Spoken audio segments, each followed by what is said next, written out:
Ho. Yeah. Happy holidays. Happy holidays, everybody. So here we are, just over a week outside of Christmas. We've got everything bottled up and getting ready to go out. So we thought it was a good time for us to kind of get this on film and get your taste ready. So, this has kind of been a fun journey so far, and already this is shipment 5. Yeah. Yeah. And this is kind of a little bit of a callback, because if you remember, our very first pour was your daily drinker, and we kind of experimented with some things that we thought were really solid liquors or whiskeys for the money that you could find. We went with something different as the first pour, but I'm also realizing now more, this isn't so easy to find anymore. No. The more I did research on it, I started looking around. There's a lot of people who say, I love that whiskey. They don't carry it anywhere where I'm near. Yeah. We are very lucky. We do have a couple places that usually carry these guys. They're also extremely affordable. So David Nicholson. David Nicholson dates back a long time. This is an old whiskey, at least an old name. I doubt it's the exact same whiskey he was making, but I'm going to get into a little bit of a history of where this comes from. But what we have is a true, tried and true old wheater. Yeah. It is a wheated bourbon, just like some of the most, you see in your writing, what's some of the most famous and sought after whiskeys in the world.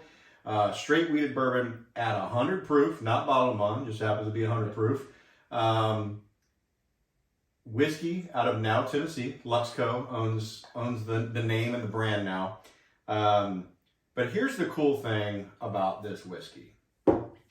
David Nicholson, a Scot, born in Scotland, in a small village of Scotland, and became a grocer's apprentice as a young man. So working in Scotland as a grocer, and in Oban, the Highlands, Scotch haven. But was a grocer, and at age 30 came to Canada.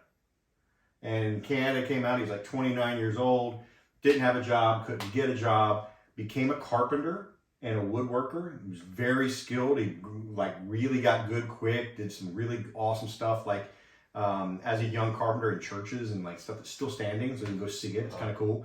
But then met someone, and he kind of moved around, went through Chicago, and then out and got into St. Louis, Missouri.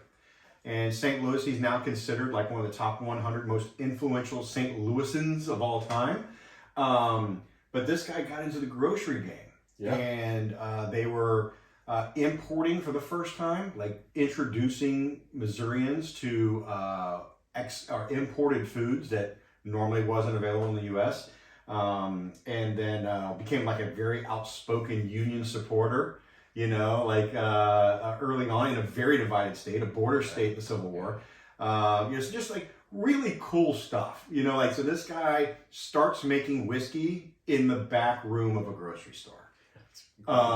And he starts promoting different whiskeys that he's rebottling from Old Crow and stuff like that. He's making his own whiskey, and they end up calling it the Old 43. So born in 1814, so he's 39 years old, starts making whiskey called Old 43, and it becomes an instant smash in his local area. And lo and behold, another whiskey maker is traveling through town, tries his whiskey, loves it, and says, hey, I make whiskey, and I think I could help you make your whiskey better.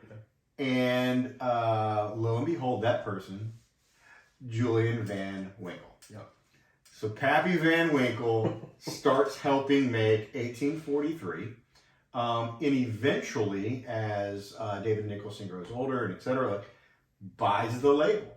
So the label starts being made by Stitzel Weller in those rick houses, and they are producing this whiskey for a long time. Pedigree and crossroads with Pappy. It's just a fascinating story. Yeah, Talk about history and going back as far as it did, and the fact that he started pretty early. Yeah. So this 18 he's in St. Louis and making whiskey in the early 1840s, Yeah. and then 1843 is like when he's really producing this guy. But then, Stitzelweller ends up selling the brand, and they really got it post-prohibition, and all that kind of stuff. And then Stitzelweller sells it to Luxco in 2000. Obviously, the pedigree is still there, the label, and it's 170-year history is still going on, but this is not probably the same recipe as that. I'm sure it's not, Yeah. but it's a good recipe. Oh, it's fantastic. It's a good wheated bourbon, and yeah, it's tasty, and it packs a nice little punch. Yeah, it does. So we put up on here as well. There is the reserve as well. This is most likely a different. So this probably comes from Barton. This is probably sourced from somewhere else. This is because they don't have a rye mash bill, so they probably buy this juice. But it's a higher rye. Yeah, base. exactly. Yeah. So wheated and rye is the only difference for these guys. Very different profiles, but this one is slightly cheaper, but also a little bit easier to find. You usually find the 1843. You don't always find the reserve. But still, the price point is incredible. Oh yeah, I mean, this is under $30. Under $30, Yeah. right at $30. And that's pretty rare for this good of a product. Yeah, like people who are into David Nicholson. I mean, they love David Nicholson. Yeah. Like you read about, and they're like, "That's my favorite whiskey. I can just never find it." Well, the reserve is what got me to finally realize that I do like rye, because I made a stupid statement a long time ago. Like, I don't like rye. I just like, regular bourbon, wheated, low rye, if any rye at all. Not true. Yeah, and then I was like, well, do you like these two guys? Which one you like better? And Yeah. they're like, I like this one. I'm Yeah. like, cool, that's a high rye. Yeah. Right. It's a good lesson learned. Yeah. And humbly. But now as the longer we've gone, you used to say, I like this one better. Yeah. But now you go like, no, I like them for different reasons. Absolutely. Which and is so- what's cool, that the evolution of Yeah. the palate and learning so much about different bourbons and American whiskeys. And as I revisited this one, because again, we drink a lot of whiskey, but we sip a lot of whiskey, and we stick to our regulars that we kind of sip on when we're playing around or doing whatever. And I don't go back and revisit a lot of stuff as often as I probably should. Yeah. And I started kind of like doing some research on the mash bill and, what are the profiles and all that kind of stuff, and what should I be looking for. And the same thing kept coming up on this guy, and that is smoke. Mm. Not something we typically talk about a lot when we're talking about some of the bourbons that we've poured. Yeah. You're not tasting smoke, and Yeah. it almost has a peated, a scotchy nose a little bit. Which would make sense, since the Scott. Well, I mean, yeah, I mean, it does. I mean, again, there's a heritage there. I wouldn't say this is what he was making. No. But there is so wheated. It's a little funky. So I put like a peanut brittle. They sometimes say like a peanut funk on the front end of a nose or something, and that's the first thing that I get on it is a little bit of that peanut funk. But I do, especially off this pour, get the smoke. I do too. There's a little bit of there's some wood in it, but really interesting nose to start with. Very different from anything else we've poured. I don't want to make sure I don't contradict myself. So then I'm getting the wood right off the bat. Wood, and more wood. Wood. Really good hub. Mm-hmm. And it's a quick one. Sometimes it's a really subtle late kind of thing. I feel it pretty good, but it's nice and warming. It's a nice cold night here tonight. High of like 46 today, so it was a little chilly, and It was definitely. it's a nice little warm up sip. It's a great outdoor camping. This is like a great camping in the cold kind of, because it's a great warmer upper by the fire, but you don't mind taking a $30 bottle with you camping. No, not at all. It's definitely. It's just an incredible story. It's a really good whiskey. And it is a Kentucky straight. Yeah. I mean, So you get you get that smoke at the end. So the wood transitions a bit into baking spices. So when I say baking spices, you get some of that clove and cinnamon. It's the kind of sweeter baking spices, not like the peppery kind of spice. And then as your finish goes through, I mean, you definitely continue to get some of that oak and that wood, but that smokiness comes through. And there's a word that I read that again was something that was just I'm trying to come up with how I want to describe it, and it was perfect because that's what I think about. There's a brininess on the end, like there's almost like this little bit of absolutely salt. Saline kind of like finish on the back end. That just makes it a really interesting pour. I don't think there's any other way to talk about it. There's still a little sweetness to it. Oh yeah, I mean it's it's weeded and you're still getting some sweetness there, but it's just it's a tasty whiskey. I mean I think everybody should have a bottle or two of this. You shrug it off. Yeah, look, it's a great change up. It's not your vanilla and caramel bombs. There's not like, you're not getting a ton of tobacco off this guy. It says non-age specific on this guy, but all indicators are from the juice that it comes from. It's probably a combination of 4 to 6 year bourbon. Yeah. So a good, decent amount of char and age that gives it that woodiness. But I would imagine it's a lesser char just because of the spice that you're getting as opposed to that vanilla and tobacco. Yeah. But really, I mean, it's a steal for $30. But you can probably even sometimes find it for like 27. Yeah. It's when I found this guy, we started looking for it again because we need to pick some more up for the pours. Our pours are getting to the point now where we need some supply to fill the pours. And we didn't have enough.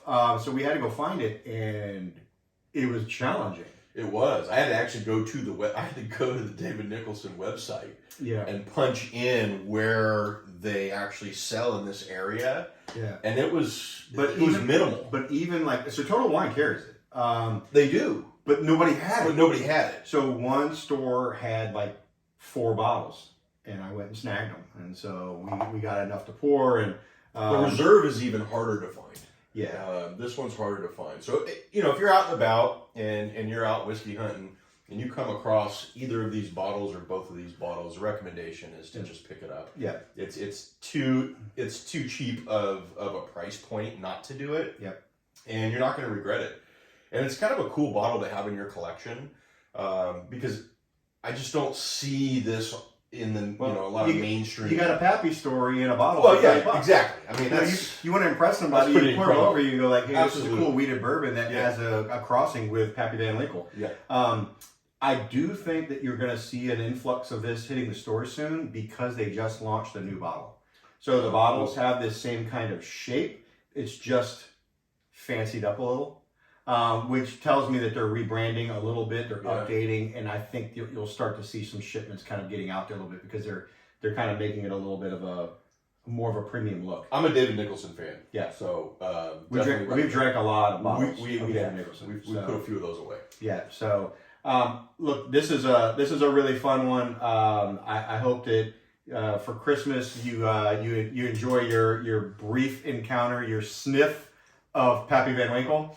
But in addition, you might see in your box there's a little prize this Christmas. Yeah, a little and bonus. Before you ask me why the hell are you sending me Fireball, I'm not asking you to pour it into a glass or a Glencairn and break it down from a flavor profile.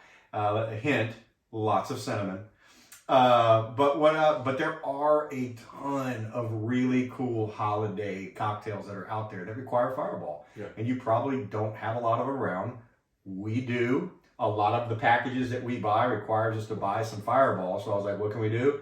Let's fill up those old bottles and get them out to you guys. Yeah. And so if you're a founding member, then you are getting a bottle of Fireball or not a bottle, but sample. A good 5-ounce pour of Fireball. And make you a few cocktails with it.